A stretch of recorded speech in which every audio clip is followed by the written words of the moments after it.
guru-guru kita, kedua orang tua kita, kakek nenek kita, serta saudara-saudara dan teman-teman mengaji kita, di mana mereka yang telah kembali ke alam barzakh. Dengan tabarukan suratul Fatihah, semoga arwah mereka senantiasa mendapatkan limpahan rahmat dan maghfirah Allah Subhanahu wa taala.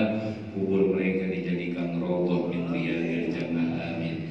Ala hadhihi niyyah al-Fatihah. Qala al-musannif rahimahullahu taala wa adama an-naf'a bihi wa bi barakati ulumihi wa bikum fid daraini, amin. Qala babu sholatil jamaati, ay hada babu sholatil jamaah.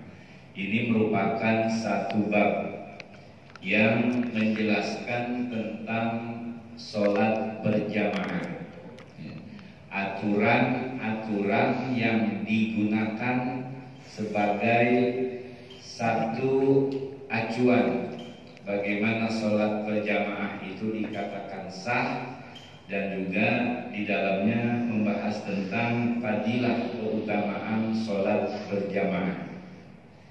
Ini kalau kita lihat sejarahnya bahwa perintah sholat 5 waktu itu adalah pada saat Nabi melaksanakan Isra Mi'raj. Bahkan sebelum Nabi itu berangkat, itu ketika dari Masjidil Haram ke Masjidil Aqsa, sebelum naik melaksanakan Mi'raj ke Sidratul Muntaha sampai Nabi menghadap Allah, itu di Masjidil Aqsa Nabi udah nyontoin memimpin sholat yang makmumnya tidak lain adalah para anbiya dan para malaikat. Nah kemudian setelah itu Nabi naik ke atas untuk menemui Allah yang diistilahkan dengan Mi'raj. Yang Mi'raj ini bukan hanya ruhnya Nabi saja, tapi dalam mazhab kita Ahlus Sunnah wal Jamaah, Nabi melaksanakan Isra Mi'raj ruh dan jasadnya. Nah, ini luar biasa. Nah kemudian dalam sebuah riwayat, dalam riwayat Ibnu Duraid, bahwa Nabi SAW itu melaksanakan sholat berjamaah ketika keluar dari Gua Sur, melaksanakan sholat subuh. Ini dalam sebuah riwayat. Nah para saudara-saudara, sholat berjamaah ini menurut para ulama memang satu amalan yang paling besar, karena sholat merupakan tiang agama dan memang memiliki keutamaan dari kekhususan yang Allah berikan kepada kita selaku umat Nabi Muhammad. Min khosois namanya, min khosoisi hazihil ummah. Ini kaitannya dengan keutamaan sholat berjamaah. Nah banyak fadilah keutamaan orang yang melaksanakan sholat berjamaah. Katakanlah saya ambil dari sebuah hadis Nabi, kata Nabi, man shollas sholawatil khamsa ma'al jamaati falahu khamsatu asya. Orang yang mendawamkan melaksanakan sholat 5 waktu secara berjamaah, apalagi di awal waktu, kayak model kita nih sholat rawatib tuh, kita ada waktu luang hadir dalam majelis-majelis yang memang dikatakan ini sangat besar pahalanya. Itu kata Nabi, falahu khamsatu asya, dia dapat 5 perkara keutamaan ketika melaksanakan mendawamkan sholat berjamaah. Melaksanakan sholat berjamaah itu la yusifuhu fakrun fid dunya, hidupnya kagak bakalan susah di dunia dari siksa azab kubur. Ini sangat luar biasa kaitannya dengan sholat berjamaah. Orang yang mendawamkan sholat berjamaah itu termasuk orang yang memang diangkat atau diselamatkan, dibebaskan dari azab kubur. Wasalisu yuqta kitabahu biyaminih. Nanti pada hari kiamat Tuhan semuanya akan diberikan kitab catatannya.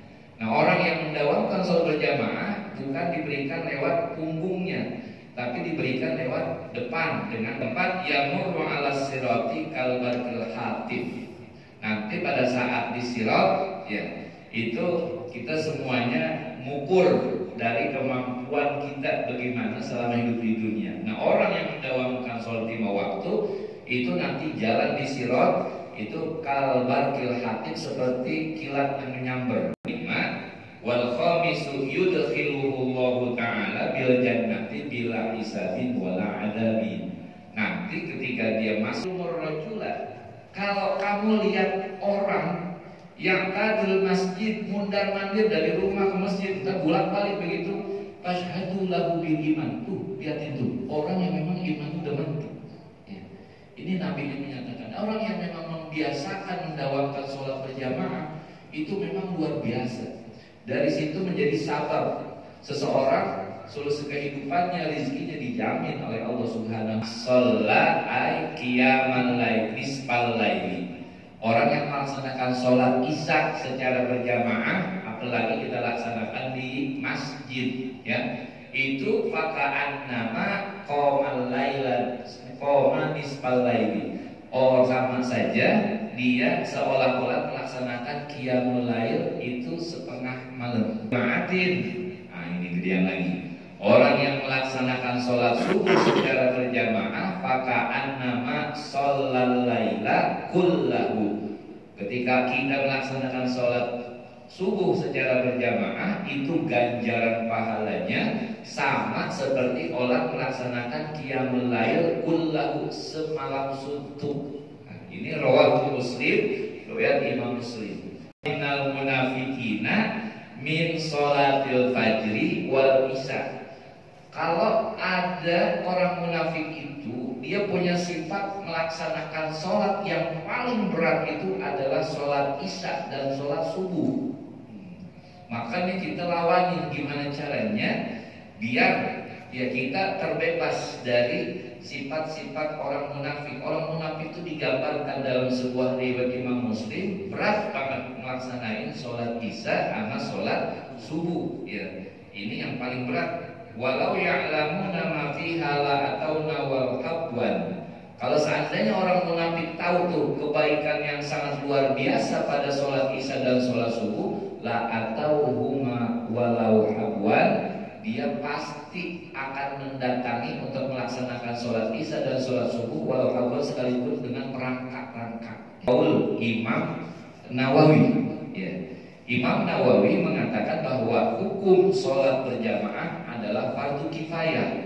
Ini pendapat yang paling kuat, pendapat yang paling kuat dalam mazhab kita. Ya, Imam Nawawi membuat fatwa bahwa sholat berjamaah adalah fardu kifayah. Artinya, manakala di lingkungan kita, ya, ada sebagian kelompok, ya, macam kita nih, hadir dalam masjid melaksanakan sholat berjamaah, maka orang yang tidak melaksanakan sholat berjamaah gugur kewajibannya. Mereka tertolong oleh kita semua. Besar kita di bawah Imam Asy-Syafi'i adalah Imam Nawawi dan Imam Ar-Rafi'i. Dua-duanya memang pendapat beliau adalah sunnah muakkadah. Ya. Tapi yang paling kuat dalam mazhab kita yang namanya sholat berjamaah adalah fardu kifayah. Kifayatin.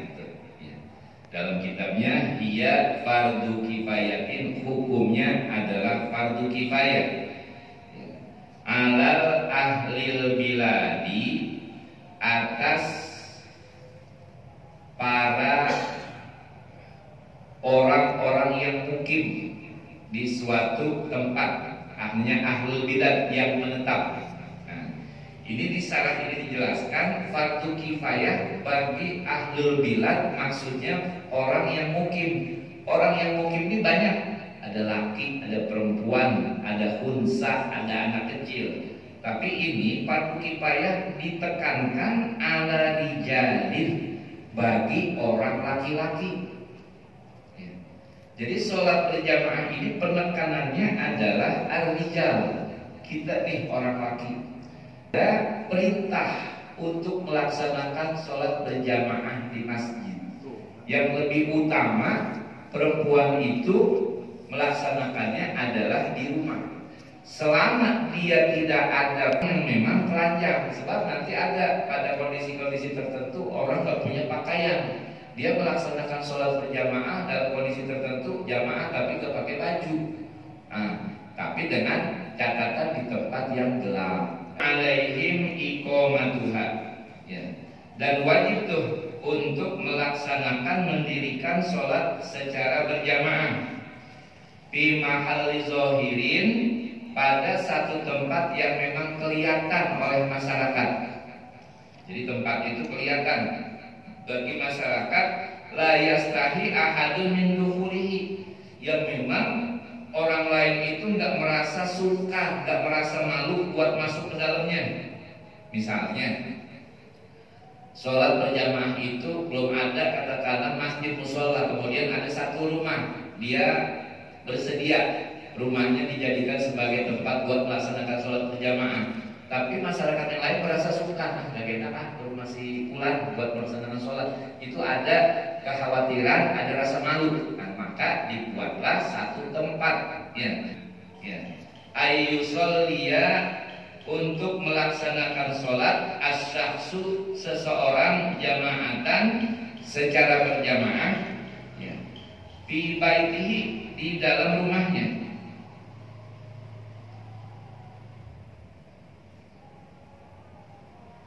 Jadi yang disunahkan seseorang melaksanakan sholat secara berjamaah, memang kalau di kitab yang Bapak pegang itu nggak ada rinciannya. Sebenarnya sama aja, dalam syarahnya saya bacakan. Al-awwalu, yang pertama, yajibu alal muqtadi ayyan wiyal jama'ata awil iktidaan. Itu yajibu alal muqtadi ayyan wiyal jama'ata awil iktidaan. Yang pertama, syarat melaksanakan ibadah sholat berjamaah itu syaratnya wajib bagi makmum untuk berniat jamaah atau niat iktidak, ngikut imam. Nah, ini aturan pertama. Jadi kalau kita jamaah itu biasanya niatnya memang harus seperti itu. Aku niat sholat fardu maghrib 3 rakaat menghadap kiblat, makmuman, menjadi makmum. Itu harus ada tuh kata-kata makmum di hati kita, harus terlintas. Tapi kalau imam gak wajib. Imam pada sholat 5 waktu gak wajib untuk menyatakan imaman. Itu sunnah aja, cuma sebagai satu kesatuan makmum dengan imam dengan kata-kata imaman. Itu yang pertama syaratnya. Ketika kita melaksanakan sholat berjamaah, maka wajib jangan sampai kagak terlintas dalam hati kita kata-kata makmuman, begitu. Tapi kaitannya ini sholat yang memang biasa kita lakukan pada saat di awal waktu. Ketika seandainya kita ini makmum masbuk, imam udah dapat 1 rakaat, kemudian kita baru datang, tetap niat kita sebagai makmuman, sebagai makmum itu harus menghadirkan. Atau juga ada orang sendiri, misalnya dia lagi sholat sunnah, kemudian kita datang, dia sholat sunnah ba'diyah maghrib misalnya 2 rakaat. Ada orang datang atau kita gitu. Kita ngikut aja tuh. Padahal dia sedang sholat sunnah. Kita mau sholat maghrib, gitu ya. Nah, ini kaitannya dengan masalah makmum untuk berniat imaman.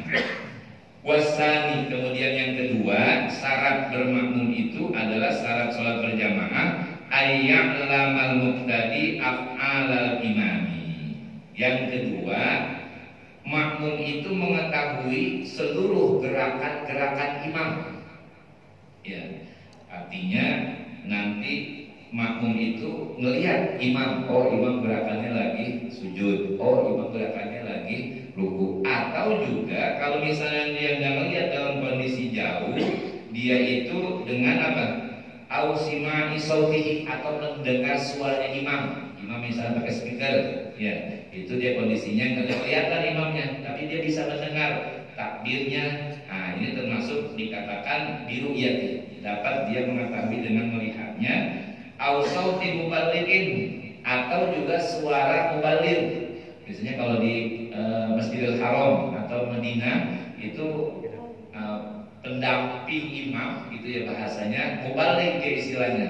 Ketika Allahu Akbar, kemudian muballighnya nyebutin lagi Allahu Akbar. Nah, ini namanya muballigh.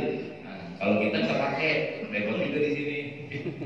Karena apa? Ya namanya kita mesti terjangkau semuanya dengan melihat kondisi kondisi imam. Jadi itu harus begitu, ya, harus mengetahui dengan yakinan secara yakin. Bahkan biasanya kalau misalnya ada di lantai atas, lantai bawah gitu, itu biasanya pakai layar. Itu termasuk juga biru yati. Dengan layar kita bisa mengetahui. Ya sekarang udah teknologi. Jadi dengan bukan hanya sekedar kasat mata di depan, tapi misalnya di lantai atas dipakein layar. Itu termasuk biru yati dengan melihat digital yang seperti itu visualnya. Wasadisu, kemudian yang ketiga, ayyutabi'ahu fiha. Ayyutabi'ahu fiha, yang ketiga, makmum mengikuti imam fiha fi af'ali imamin. Ya, artinya makmum ini mengikuti gerakan-gerakan imam, bersesuaian. Gerakannya yang bersesuaian, maksudnya bukan hanya imam sujud, makmum sujud, bukan hanya itu, penekanannya apa? Biwujubi tawafuqi nazmi sholatil imami wal makmumi, artinya berkesesuaian gerakan imam dan makmum pada sholat-sholat yang sejenis. Jangan sampai ada sholat yang tidak sejenis. Misalnya imam lagi sholat jenazah, nah kita sholat zuhur, kan kita ketemu tuh.